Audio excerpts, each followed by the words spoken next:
ফিরে এলাম বিরতির পর। আপনারা দেখছেন ট্রাইব টিভি। পরবর্তী যে খবরের দিকে চোখ রাখবো, প্রয়োজনীয় অনুমতি না মেলায় ঢাকায় আসছেন না নুরা ফাতেহি।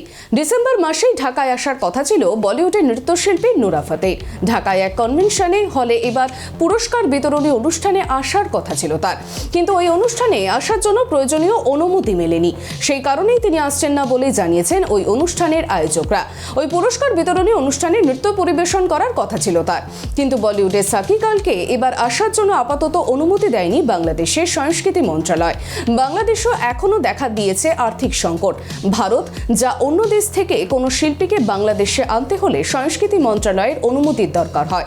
এবার সেই অনুমতি পাননি অভিনেত্রী।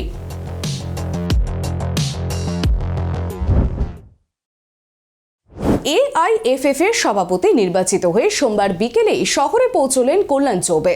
কলকাতা বিমানবন্দরে মহিলা ঢাকি সহকারে ঢাকঢোল বাজিয়ে মালা পরিয়ে জাতীয় পতাকা হাতে তাকে স্বাগত জানাতে উপস্থিত ছিলেন অগণিত সমর্থক।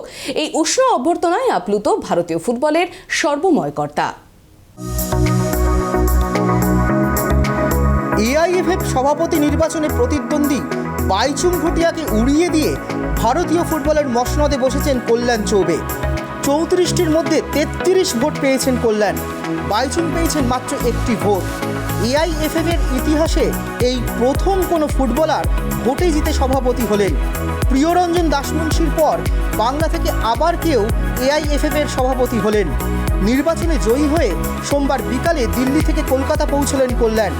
ঢাক বাজিয়ে ফুলের মালা পরিয়ে জাতীয় পতাকা হাতে ভারতীয় ফুটবলের নির্বাচিত সর্বময় কর্তাকে স্বাগত জানাতে বিমানবন্দরে উপস্থিত হয়েছিলেন প্রচুর সমর্থক। এই অভ্যর্থনায় রীতিমতো আপ্লুত এবং বড় প্রাপ্তি বলেই জানালেন কল্যাণ। শুধু তাই নয়, ফুটবল ক্যারিয়ারে পাওয়া সমস্ত গুরু ও সমর্থকদের শিক্ষক দিবসে এই জয় উৎসর্গ করেছেন কল্যাণ। প্রিয়রঞ্জন দাসমুন্সির পর বাংলা থেকে তিনি AIFF এর সভাপতি নির্বাচিত হয়ে বাংলার তরুণ ফুটবলাররা যাতে কোনোভাবেই বঞ্চিত না হয় তা দেখার পাশাপাশি ফুটবলের পরিকাঠামোগত উন্নয়নে জোর দেবেন বলেই জানিয়েছেন ভারতীয় ফুটবলের সর্বময় কর্তা। যেরকমভাবে আজকে এয়ারপোর্টে বাংলার মানুষ উপস্থিত হয়েছে, আমি এমনটা কল্পনাও করিনি যে মানুষের এত ভালোবাসা পাবো, যে স্বতঃস্ফূর্তভাবে তারা এখানে উপস্থিত হয়েছেন। যদি আমি খুব সহজ সরলভাবে বলি যে এই অভ্যর্থনাকে আমি নতমস্তকে প্রণাম করছি, যে আমি ঈশ্বরের কাছে কৃতজ্ঞ যে এত মানুষের ভালোবাসা আজকে পাওয়ার আমি যোগ্য হয়েছি। আমি আমার বাবা মার আশীর্বাদের জন্য কৃতজ্ঞ, এবং আমি আমার জীবনে যত গুরুর কাছে ফুটবল শিখেছি, প্রশিক্ষকের কাছে ফুটবল শিখেছি, আজকে শিক্ষক দিবসে আমি তাদেরকে উৎসর্গ করতে চাই। সাধারণ মানুষ, ফুটবল প্রেমী সাধারণ মানুষ যেভাবে আজকে আমাকে স্বাগত করেছে।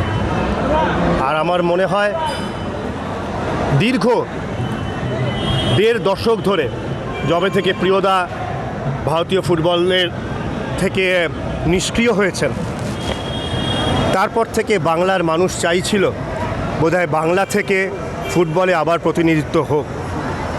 সম্ভবত এটা একটা বড় কারণ, যে কারণে গত 10-12 বছরে বাংলার সন্তোষ ট্রফিতে বা বাংলা থেকে খেলোয়াড়দের জাতীয় দলে প্রতিনিধিত্ব সংখ্যা কমেছে।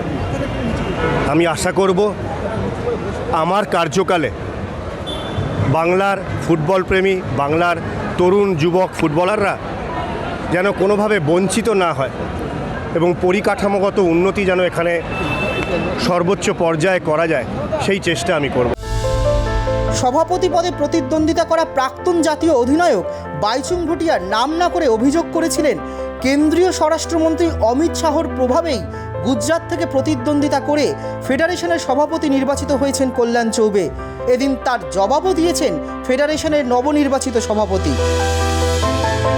গত 19 মাস ধরে আমি এবং আমরা আজকে সুপ্রিম কোর্টে অল ইন্ডিয়া ফুটবল ফেডারেশনে যেসব অন্যায়গুলো হতো, যে দুর্নীতি ছিল, সেই তৎকালীন কমিটির বিরুদ্ধে আমরা গত 19 মাস সুপ্রিম কোর্টে লড়াই করেছি। আপনারা জানেন সুপ্রিম কোর্টে একটা আইনি লড়াই লড়া কত শ্রমসাধ্য, সামর্থ্যসাধ্য এবং অর্থের কত ওখানে যোগান দরকার হয়। এই যে যখন আমরা 19 মাস ধরে লড়াই করেছি, তখন কিন্তু কেউ ভাবিনি কে ভোটে দাঁড়াবে কে ভোটে দাঁড়াবে না। তখন আমরা ভারতীয় ফুটবলকে দুর্নীতিমুক্ত করার জন্য লড়াই করেছি। 35টা অ্যাসোসিয়েশন একসাথে পিটিশন দিয়েছে, আমিও পিটিশন দিয়েছিলাম। যদি কেউ বলে থাকে যে কোনো এক মন্ত্রীর দ্বারা প্রভাবিত হয়েছেন ভোটাররা, তাহলে আমি আপনাকে বলি যে চিফ ইলেকশন কমিশনারের পাঠানো রিটার্নিং অফিসারের মাধ্যমে যেভাবে ইলেকশন হয়েছে সেটা পার্লামেন্ট ইলেকশনের মতো। সব কিছু ভিডিও রেকর্ডিংয়ের মধ্যে হয়েছে, সিক্রেট ব্যালেটে হয়েছে। আপনি বলুন, আমি আপনাকে বললাম যে জোর করে যে তুমি আমাকে ভোট দেবে, 35টা লোকের মধ্যে আপনি আমাকে ভোট না দিয়ে অন্য জায়গায় দিলেন, আমি কি বলতে পারবো যে আপনি আমায় দেননি? এটা সিক্রেট ব্যালেট। মানুষের এখানে স্বতঃস্ফূর্ত যেরকম রাজ্য সংস্থাগুলোর সাথে সর্বভারতীয় সংঘ যেরকমভাবে অল ইন্ডিয়া ফুটবল ফেডারেশন বিমাতৃসুলভ ব্যবহার করেছিল, তার থেকে বীতশ্রদ্ধ হয়ে আজকে রাজ্য অ্যাসোসিয়েশনগুলো আমাকে নেতা হিসেবে বেছে নিয়েছে। ভারতীয় ফুটবলকে সুষ্ঠুভাবে পরিচালনা করতে টিম গেমেই বিশ্বাসী কল্যাণ। শুধু সভাপতি হিসাবে তিনি একা নন, সকলকে নিয়েই ভারতীয় ফুটবলকে এগিয়ে নিয়ে যেতে চান কল্যাণ। ফুটবলে কোথাও একজন তো ম্যাচ জেতাতে পারে না, তেমন একটা ফেডারেশন, 140 কোটি দেশের ফেডারেশনকে কোনো একজন সভাপতি এসে জিতিয়ে দেবে তা নয়। আমরা 19 তারিখে কলকাতায় একটা এক্সিকিউটিভ কমিটির মিটিং ডেকেছি ডুরান্ড কাপ ফাইনালের পরে।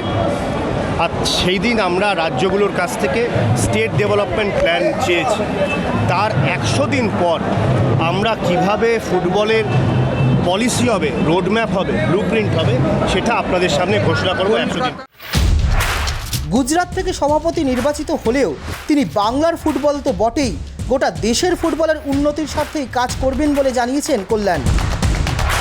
এইখানে যে মানুষেরা যারা এসেছেন তাদের স্বতঃস্ফূর্ত আবেগ প্রমাণ করে দেয় যে আমি 100% বাংলার, এবং বাংলার ফুটবলের ভট্টাচার্য টেকনিক্যাল কমিটিতে রয়েছেন, যে টেকনিক্যাল কমিটির চেয়ারম্যান IM বিজয়ন এবং অ্যাডভাইজারিতে আছেন সাবির আলী। এই কমিটি লিন্ডো রয়েছে, আপনার হরজিন্দর সিং আছে, অরুণ মালহোত্রা আছে, ভারতবর্ষের বিভিন্ন প্রান্ত থেকে টেকনিক্যাল কমিটিতে খেলোয়াড় হিসেবে মেম্বাররা রয়েছেন, যারা আগামী দিনের ভারতীয় দলের কোচের নির্ণয়, খেলোয়াড়দের পারফরমেন্সের গ্রাফ এইসব দেখবেন। আমাদের অজিত ব্যানার্জি রয়েছেন এখান থেকে, যিনি প্রতিনিধিত্ব করেছেন IFA-কে, তিনিও যেন ভারতীয় ফুটবলের পক্ষ থেকে দায়িত্ব পান এবং এইটা সর্বোপরি সারা দেশের জন্য হয়, কোনো বিশেষ অঞ্চল ভিত্তিক নয়, সেই ব্যবস্থা আমি করব। এই আনন্দের এবং গর্বের দিনে প্রয়াত শ্বশুর তথা দীর্ঘদিন মোহনবাগানের সচিবের দায়িত্ব পালন করা অঞ্জন মিত্রকে খুবই মিস করছেন কল্যাণ। কথাগুলো বলার সময় তার পাশেই ছিলেন স্ত্রী তথা অঞ্জন মিত্রের কন্যা সোহিনীও।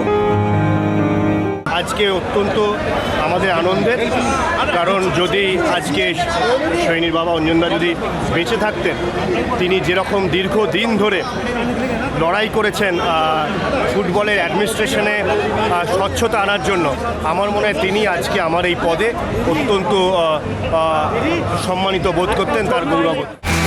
দীর্ঘদিন পর আবারও বাঙালি ফেডারেশন সভাপতির হাত ধরে বাংলা তথা দেশের ফুটবল ঘুরে দাঁড়াবে বলেই আশাবাদী ফুটবল সমর্থকরা। রিমিক মাঝি, tribe TV, Kolkata. Mid day prime আজকের মতন এই পর্যন্তই। অন্যান্য সব খবরের আপডেট পেতে চোখ রাখুন ট্রাইব টিভির পর্দায়।